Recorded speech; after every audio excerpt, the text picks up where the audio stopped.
So, everyone's seen that phrase before, or at least some version of it. Personally, even though I can hold chaturanga, I like coming down to the floor so I can really clarify the shift in gears in the shoulders.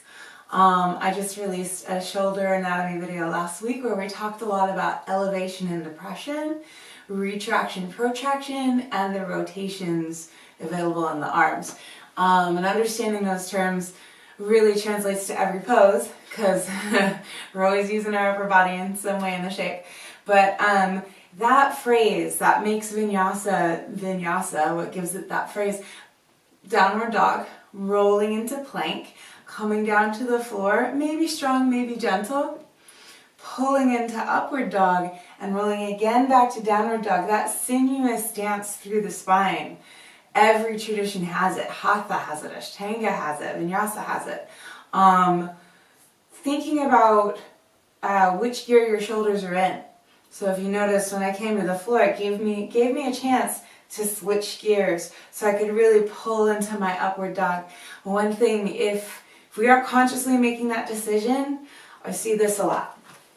So you come forward, chaturanga, maybe you hold your chaturanga, maybe you come to the floor, but if my shoulders are staying down and then I pull into upward dog here, I'm not getting half of the movement I could through my rib cage. See how my shoulders are still kind of in front of me.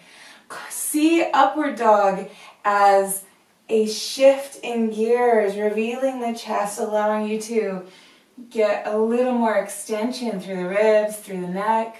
There's pulling. I'm literally trying to pull myself out the top of the mat. And then as I come back to downward dog, I'm switching gears again. Watch the shoulders. Boom. Back to your downward dog. So since we do so much of this phrase in our practice, if you do a lot of vinyasa, you know this phrase quite well. I'm in forward gear in my shoulders. I'm in forward gear in my shoulders. I'm going to come down so that you can really see. Boom. I'm in reverse. I'm pulling the heart open in upward dog. Watch, we're going to switch gears again. Boom.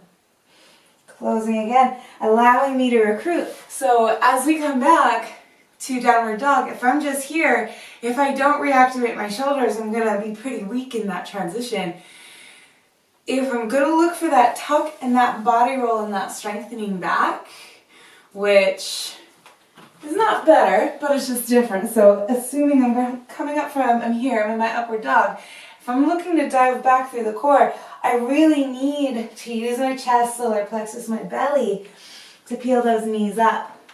Now I'm not saying this path is wrong. You'll see a lot of this as well, leading with your bum back.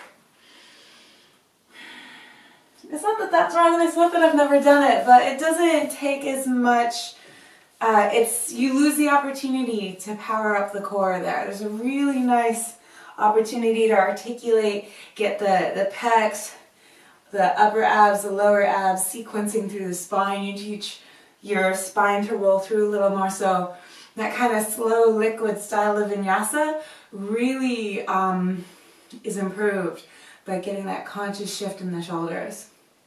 Yeah, so bring that with you into your next practice and let me know how it suits your body. Thanks.